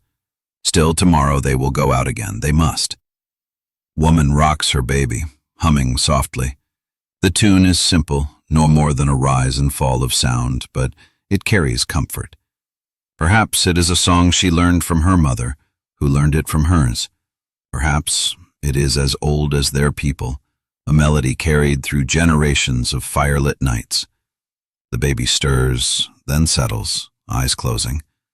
In that moment, even at the edge of extinction, there is tenderness, love, humanity. The fire sinks lower. They feed it with scraps of wood, careful not to waste too much fuel. Their world is narrowing and everything is rationed. Food, fire, even hope. But still, they endure. Tomorrow, they will rise. They will hunt. They will scrape hides, tell stories, cradle children. They do not know they are the last. Extinction is never seen from within. To them, life goes on, one day after another, as it always has. And yet, history tells us what they cannot know. Within a few generations, perhaps less, their line will vanish. The fire in this cave will go cold. The sea will continue to crash against the cliffs, the wind will continue to howl, but no Neanderthal voices will echo here again. The last meal, the last story, the last song, all will fade into silence. But they are not gone entirely. The child in the woman's arms, or perhaps another child like her, may one day walk into a sapiens camp. She may grow, love, and bear children whose blood carries both lineages. Her people may vanish, but their essence will endure in the veins of those who follow. The extinction is not absolute, it is transformation. The cave grows darker as the fire dwindles. One by one, the group lies down, wrapping themselves in furs, drawing close against the cold. The elder's eyes close. The mother hums until her own breath slows. The hunters, weary, dream of herds that no longer exist. Children curl beside them, their small hands clutching bones worn smooth by play. The fire flickers once, twice, then steadies, a fragile light against the night. Outside, the stars wheel overhead, indifferent. The ocean crashes, eternal. The wind whispers through the cliffs, carrying the scent of salt and smoke, and heavy. Yet when we imagine this Last Supper, this last gathering by firelight, we must not see only tragedy. We must see humanity. They lived as we live, loving, grieving, hoping, enduring. They died not as beasts, but as humans. And though their fires went out, their spark survives in us. They are gone, yet they are not gone. When the last fire of the Neanderthals flickered out, when the last child's laughter faded from the caves of Gibraltar, it seemed as though their kind had vanished forever. But history carries strange echoes. In the blood of every person alive outside Africa today, fragments of Neanderthal DNA endure. Their extinction was not erasure, it was absorption. Their story continues in us. For a long time, this truth was unknown. Scientists believed the Neanderthals were a dead end, a failed experiment, their lineage severed completely from ours. But the secrets of DNA rewrote that story. When the first ancient genomes were sequenced in the early 21st century, the revelation was staggering. Between 1 and 4% of the DNA of modern non-Africans comes from Neanderthals. That means, when we look in the mirror, part of what we see is them. The shape of our skin, the way our immune system fights disease, even the texture of our hair, all of these may carry whispers of their legacy. It is humbling to realize that love and intimacy, as much as violence and competition, shaped our shared history. Somewhere in Europe or the Near East, tens of thousands of years ago, a Neanderthal and a Homo sapiens came together. Perhaps it was a union of peace, two clans mingling in alliance. Perhaps it was coercion born of conflict. We cannot know. But from that union came children, and those children carried the blood of both species. Generations later, their descendants spread across the world. We are their inheritance. What does it mean to carry Neanderthal genes? For some, it meant survival. Genes inherited from Neanderthals strengthened the immune systems of sapiens, preparing them for diseases in new environments. Others influenced how our bodies processed sunlight, adjusting skin pigmentation for the colder, dimmer climates of Europe. Some even shaped our metabolism, helping us store fat against hunger. In these ways, the Neanderthals still live inside us, guiding the survival of their cousins who outlasted them. But their legacy is not only strength. Some of the genetic gifts they left us carry burdens as well. Certain Neanderthal variants are linked to autoimmune disorders, allergies, even tendencies toward depression and addiction. Their blood is a double-edged sword, blessing and curse woven together. They were not perfect, and neither are we. Their story, it made them part of us, and so their survival is paradoxical. As a people, they vanished. As a lineage, they endure. They are ghosts in our veins, memories in our cells. We do not only study them in bones and caves, we carry them in our blood. Every step we take on this earth is taken with fragments of Neanderthal DNA moving with us. Yet, this survival raises questions as haunting as their extinction. If they live on in us, in every heartbeat, in every breath, can we truly say they are gone? Or did they succeed in the most profound way, by merging with us, ensuring that part of their story would never end? Perhaps extinction is not always silence. Perhaps extinction can also be transformation, continuity in disguise. Imagine the last Neanderthal mother cradling her child by the fire. She cannot know that in 10,000 years her people will be gone.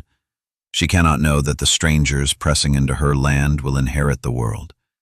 But she can hope that her child will survive, that the blood she carries will flow into the future. That hope, unspoken and unmeasured, came true. Her blood, her people's blood, endures in us. We are her descendants as much as we are the children of sapiens.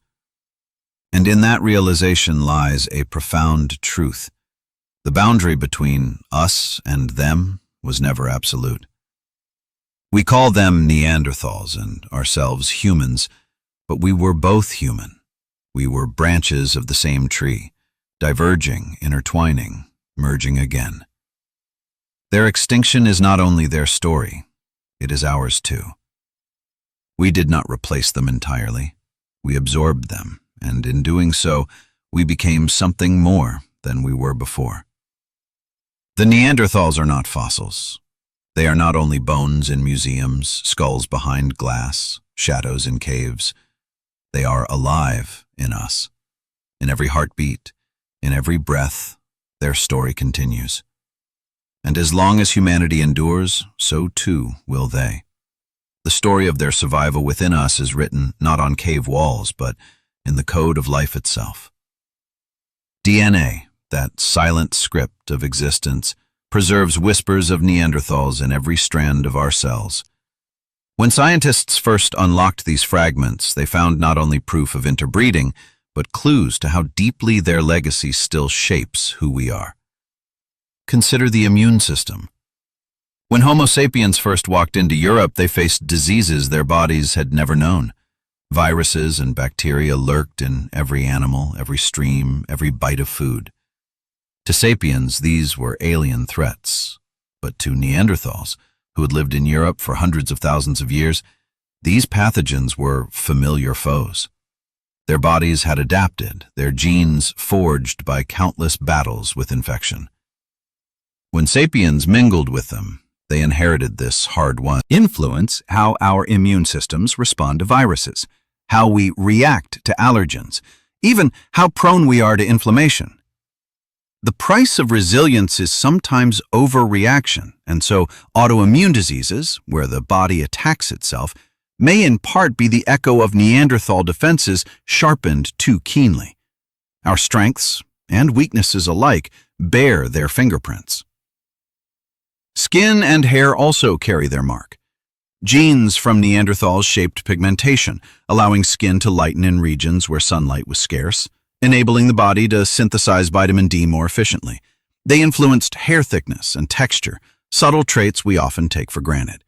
Look at the variation among humans today. Pale or dark, coarse or fine, and somewhere in that diversity are the threads of Neanderthal inheritance.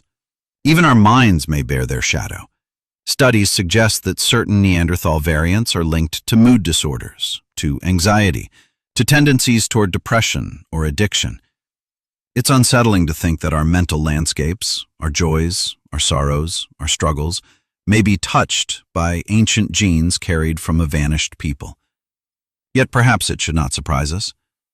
The Neanderthals lived lives of hardship, cycles of feast and famine, constant uncertainty. Their bodies adapted to survive, but so did their minds. In their resilience and their vulnerability, they gave us more than we can easily measure. There are deeper, subtler influences too. Genes tied to fat metabolism may have helped their bodies store energy during times of scarcity, a trait that in our modern world of abundance can turn against us, contributing to obesity and diabetes. What once saved lives in the Ice Age now challenges us in an era of full cupboards and bright lights. Their adaptations echo through time, both helping and haunting us. And yet, these echoes remind us of kinship. We often speak of Neanderthals as other, as though they were a separate kind, alien to us. But the truth is simpler and more intimate. They are part of us. Their DNA flows in our veins. Their genes rise in our bodies every time we fight infection, every time our skin tans in the sun, every time our minds swing between light and shadow. They did not vanish completely. They endure in us as much as in the stones of their caves. Science continues to reveal just how intertwined we are. With every genome sequenced, every study compared, new traces emerge. In Tibetans, a gene that aids survival at high altitude appears to come from an archaic relative, perhaps a cousin species akin to Neanderthals known as Denisovans. In Europeans and Asians, fragments of Neanderthal DNA influence everything from cholesterol levels to the ability to sense certain smells. We are mosaics, patchworks of lineages woven together by time. And this mosaic tells a story larger than extinction. It tells of union, of mingling, of survival through connection. When sapiens met Neanderthals, they did not only compete, carried each other forward in ways neither could have foreseen. And though the Neanderthals disappeared as a distinct people, they succeeded in a different sense. They live on in us, inseparable from who we are. When you breathe, when your blood fights disease, when your skin reacts to the sun, when your moods shift with the seasons, you are hearing their voice. Not in words, but in biology. Their story is not only in bones and ash, but in living flesh, in every child born today. We are not their replacements. We are their legacy. And so the line between us and them fades. We speak of Neanderthals as though they were another species, a failed branch of the tree, but in truth, the branches twisted and intertwined. We are not only sapiens. We are part Neanderthal too. And perhaps that is the most fitting ending to their story. Not silence, not absence, but survival through us. The caves hold their secrets in silence, but stone and bone remember. For centuries, Neanderthals were ghosts known only through fragments, skulls pulled from the earth, tools scattered in dust, bones gnawed by time. At first, these traces painted a crude picture, brutish, stooped, primitive. But as science sharpened its tools, the ghosts grew clearer. Piece by piece, a different image emerged, one that revealed not beasts, but humans, complex, intelligent, and achingly familiar. It began in the mid-19th century when strange skeletons were unearthed in a valley near Dusseldorf, Germany, in a place called Neanderthal. The bones seemed human, yet not. The skull was heavy-browed, the limbs thick, the chest broad. At first, many dismissed them as pathological, the remains of a diseased man. But more bones surfaced elsewhere, France, Belgium, Croatia, and the pattern became undeniable. A forgotten people had once walked Europe, leaving only bones behind. They became known as Neanderthals, the valley giving its name to a lineage that would haunt science for generations. In the decades that followed, archaeologists uncovered not just skeletons but tools, stone flakes, scrapers, hand axes, artifacts shaped with precision, not accident. At first, these tools seemed simple compared to those of later sapiens, and so the myth of the brutish caveman hardened. But closer study revealed sophistication.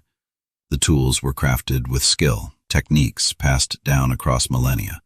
The Mousterian tradition, as it came to be known, was evidence of planning, of shared knowledge, of minds shaping stone with intention. Then came the bones of animals. In cave after cave, archaeologists found remains split open for marrow, cut marks from stone blades, traces of fire where meat had been roasted, etched in their skeletons as clearly as in their graves. As technology advanced, the whispers grew louder. Radiocarbon dating revealed timelines. Neanderthals had thrived in Europe for over 300,000 years, disappearing only around 39,000 years ago. That meant they had coexisted with Homo sapiens for thousands of years, not blinked out in an instant. They were not fleeting shadows. They were rulers of Europe long before we arrived. The real revolution came with genetics.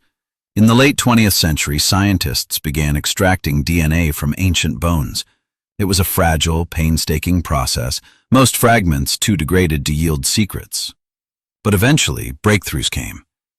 In 2010, the first draft of a Neanderthal genome was published. The results stunned the world.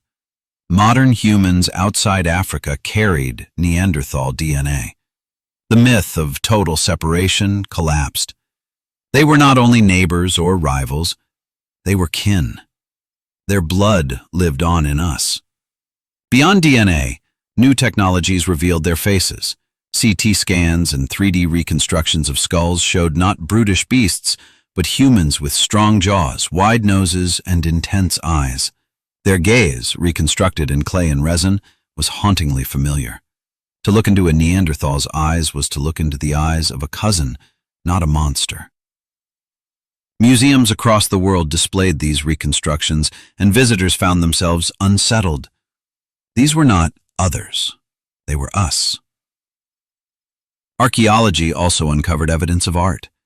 Pigments smeared on shells, scratches carved into stone, handprints pressed in ochre on cave walls. At first, these traces were dismissed, accidents, natural stains. But dating techniques grew more precise, and soon the truth could not be denied. Neanderthals had used pigments, had decorated shells, had marked cave walls tens of thousands of years before sapiens ever reached those places. They had expressed themselves in symbols. They had imagined. Even their diets, once thought to be only meat, revealed complexity. Microscopic studies of dental calculus, hardened plaque, showed traces of plants, nuts, and herbs. Some even carried signs of medicinal plants, suggesting knowledge of remedies. The Neanderthals were not mere hunters. They were gatherers, healers, innovators. And still, the discoveries continue. In Denisova Cave in Siberia, a fragment of bone revealed not a Neanderthal, not a sapiens, but a child with one Neanderthal parent and one Denisovan parent, proof of mingling between multiple human lineages. In Spain, ancient pigments were dated to 64,000 years ago, evidence of cave painting before sapiens arrived. In France, circles of broken stalagmites deep in caves suggest ritual structures, built in darkness, lit only by fire. Each find adds depth to their story, overturning the old myths, forcing us to see them not as failures, but as humans. The picture that emerges is not of a simple species doomed to vanish, but of a people who imagined, who loved. Their disappearance is not proof of weakness, but of history's cruelty. And the bones, the tools, the pigments, they remind us that extinction does not erase existence. The Neanderthals are gone, but they lived fully, richly, humanly. Today, when scientists kneel in caves brushing dust from stone, scanning ancient fragments, sequencing genomes, they are not resurrecting strangers. They are uncovering family. The Neanderthals speak through every artifact, every fossil, every strand of DNA, and their voices grow clearer with every discovery. The dead cannot speak, but science has given them a voice. Every decade brings new tools, new ways to coax secrets from the fragments of Neanderthal life. Where once we saw only broken bones, we now see faces, hear echoes of voices, glimpse the texture of their daily existence. Technology has resurrected them in ways that even 20 years ago seemed impossible. Ancient DNA was the first great breakthrough. Extracting it was like trying to read a book left in the rain for 40,000 years. The pages were torn, the ink smeared, the words scrambled. Yet patient work, molecule by molecule, pieced the script back together. From the marrow of bones found in Croatia's Vindia cave, from fragments in Spain, from remains in Siberia, the Neanderthal genome was reborn, and with it came revelations that reshaped our understanding of humanity. When scientists compared that genome to ours, they discovered not separation, but connection. The old story of a dead-end species collapsed. We were not pure. We were blended. Neanderthal genes lived inside us, shaping immunity, skin, hair, even emotions. Suddenly, extinction was no longer absolute. It was transformation. The Neanderthals had not disappeared completely, they had become part of us. Beyond DNA, machines mapped their bones with exquisite precision. CT scans of skulls, femurs, ribs revealed every curve and scar. From these scans, computers built three-dimensional models, reconstructing bodies that had lain in silence for millennia. Artists took these digital blueprints and layered on flesh, muscle, skin.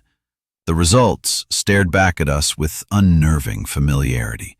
Museums began to display these reconstructions, figures with deep brows, wide noses, strong jaws. But the eyes were human.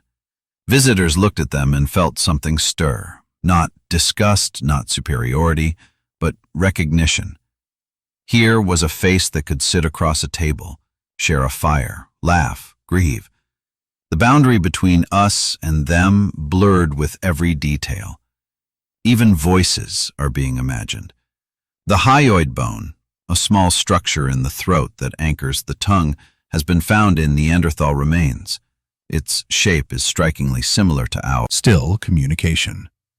In these simulations, the silence of extinction breaks for a moment, replaced by echoes of words once spoken in caves now empty.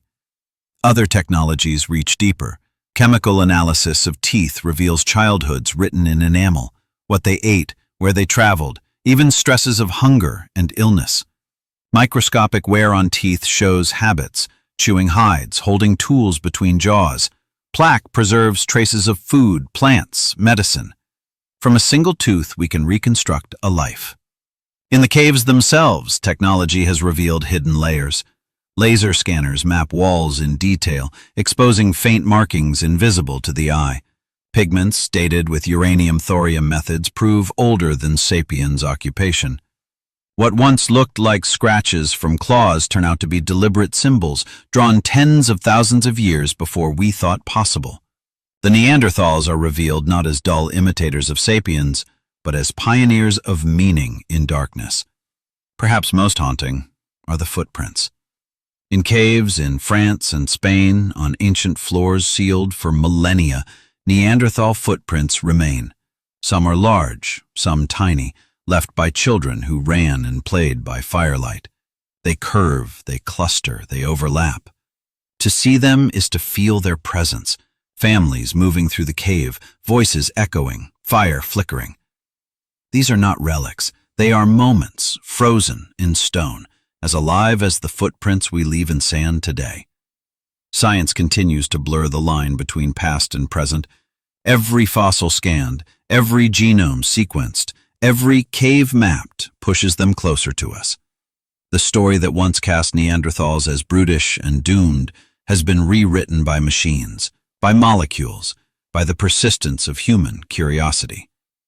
Now we see them as they were: hunters, caregivers, artists, humans. Different, yes, but not lesser. And still, mysteries remain. What did their language sound like when spoken around the fire? What stories did they tell their children in long winters? What songs, if any, rose from their throats in darkness? These questions cannot be answered by DNA or bone. They live in imagination, in empathy, in the recognition that to be human is to wonder. Science gives us bones, but we supply the heartbeat. Every new discovery brings us closer, yet also deepens the ache of their absence. To look at a reconstructed Neanderthal face is to feel both recognition and loss. We see family, but family gone. We see ourselves, but ourselves erased. The tools of science resurrect them in fragments, but never completely. They remain shadows, real enough to touch us, distant enough to haunt us. And perhaps that is fitting, for they are not only objects of study, they are mirrors. In their bones we see our own fragility. In their extinction we glimpse our possible future. In their survival within us, we see that identity is never pure, never simple, but always appear every year. And with each one, the silence of 40,000 years is broken, a little more. The Neanderthals speak again, not in their own voices, but through the tools of our science, through the empathy of our imagination. They remind us that the past is not dead. It is alive in us, and in the questions we continue to ask. The Neanderthals are gone, yet their story is not finished. It lingers in our blood, in our bones, in the caves where their shadows remain. And when we look closely at that story, we see not only their past, but our future. Their extinction is not a tale of failure, it is a warning, a mirror held up to our own fragile survival. For hundreds of thousands of years they endured, through ice ages and shifting forests, through predators and scarcity, they lived. They adapted again and again, moving with the herds, learning new tools, sheltering in caves, braving winters so harsh that even trees bent and broke. By every measure, they were successful. Few species of human have lasted so long, and yet in the end, they vanished. Not because they were weak, but because the world changed too quickly, too brutally, and chance turned against them. What does that tell us? That survival is never guaranteed, that strength and intelligence are not shields against history's storms. The Neanderthals remind us that even the most enduring lineages can fall, not with a roar, but with a whisper. One generation to the next, until the fire goes out. But they also remind us of resilience. Imagine the courage required to stand at the mouth of a cave in winter, to step into snow knowing the hunt may fail, to carry children through famine, to heal wounds with no medicine but fire and herbs. Imagine the love it took to care for elders too injured to hunt, to bury the dead with tenderness, to risk everything for kin. This is the lesson they left us, to endure, to love, to hold on even when the world darkens. We, modern humans, are not so different. We face our own storms, climate shifting once more, resources strained, diseases spreading across continents, competition for survival escalating in ways we barely understand. When we study Neanderthals, we are not only studying the past, we are glimpsing a possible reflection of ourselves. If they could fall, so can we. If they could endure for 300,000 years only to vanish, then our 100,000 years is still only the beginning, not a promise. Yet their extinction carries hope as well, for even in vanishing they left something behind. They left their genes, their resilience, encoded in our blood. They left tools and art that whisper across time, reminding us that imagination is as old as humanity itself. They left lessons of adaptability, cooperation, intimacy. Will our story echo in those who follow as theirs does in us? Will we endure by blending into what comes next, by becoming part of something larger, just as they became part of us? The Neanderthals challenge our arrogance. For too long we told their story as though they were doomed, as though sapiens triumphed because we were superior. But the truth is humbler. Their disappearance was not proof of weakness, but of contingency, and our survival was not proof of destiny, but of chance. To remember them rightly is to remember that we are not inevitable. We are temporary, fragile, dependent on forces beyond our control. Yet in that fragility lies meaning. To know that survival is not guaranteed makes every life more precious, every fire more sacred. The Neanderthals teach us to cherish endurance not as victory, but as miracle. That a people could live through endless winters, could carry children and stories and hope through so much hardship, that is triumph enough. When we walk into their caves today, when we touch the stone smoothed by their hands, when we see their fingerprints in ochre, we are not looking at strangers. We are looking at family. Their story is our story, and their lessons are for us. They remind us that to be human is not only to conquer, but to endure, to love, to create, to vanish, and yet to remain in the lives of those who come after. Perhaps that is the truest lesson of all, that extinction is not always the end. Sometimes it is transformation, sometimes it is legacy, sometimes it is survival in another form. The Neanderthals are gone, and yet they live in us. And so when we face our own storms, we must remember them, not as failures, not as shadows, but as kin who walked this path before us, who stumbled, who fell, but who gave us the strength to continue. The story begins with bones, with ashes in caves, with shadows on the edge of memory.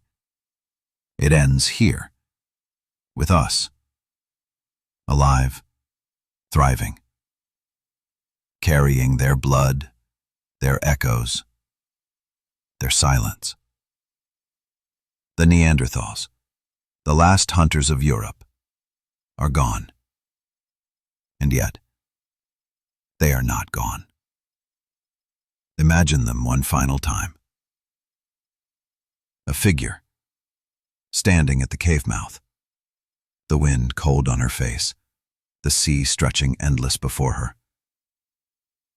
Behind her, a fire flickers, children huddle, stories are whispered. She does not know that she is among the last. To her it is only life. The hunt tomorrow, the meal tonight, the fire's warmth against the dark. And then, silence. A silence that lasted 40,000 years. But silence is not erasure, and imagination are as old as fire. And that extinction, though final for a people, does not mean disappearance. They remind us that to be human is to be fragile. Climate shifts, diseases spread, populations rise and fall. We are not immune to the forces that shaped and unmade them. Our world changes faster than ever. Our storms are larger, our challenges global. We too could vanish. To believe otherwise is arrogance. But to remember Neanderthals is to remember that fragility does not diminish dignity. They lived with strength, with love, with resilience. So do we. They also remind us that to be human is to leave traces, a handprint on a cave wall, a fire pit filled with ash, a tool chipped from stone, a story whispered by firelight. These echoes outlast flesh, carrying across millennia. What will our traces be? Plastic in the oceans, satellites in orbit, stories in digital code? Will they endure as theirs did?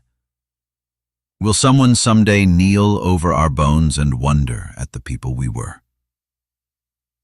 And finally, they remind us that to be human is to be connected.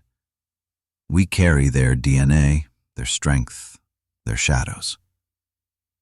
They are not gone because we are here. Every heartbeat is an echo of theirs. Every step we take is a step they paved. We are not only Homo sapiens. We are Homo sapiens shaped by Neanderthals, kin bound by blood and memory. So the last hunters of Europe do not vanish into darkness. They live in us, in the way our immune systems fight, in the way our skin meets the sun, in the way our hands create, in the way our hearts endure. Their story is not only in caves and bones, but in every one of us alive today. The fire in their caves went out, but the fire they carried burns still. It burns in our cities, in our songs, in our stories. It burns in our children, in our dreams, in our will to survive. It burns in the fragile, miraculous fact that we are here at all. And so, when we remember the Neanderthals, we must not see them as failures, but as family. Their journey was long, their struggles immense, their end inevitable. But they walked with dignity, and they walked far. We are the proof of that. We are the living continuation of their fire. In the end, perhaps this is what it means to be human. Not to last forever, but to live fully, to endure storms, to love deeply, to leave echoes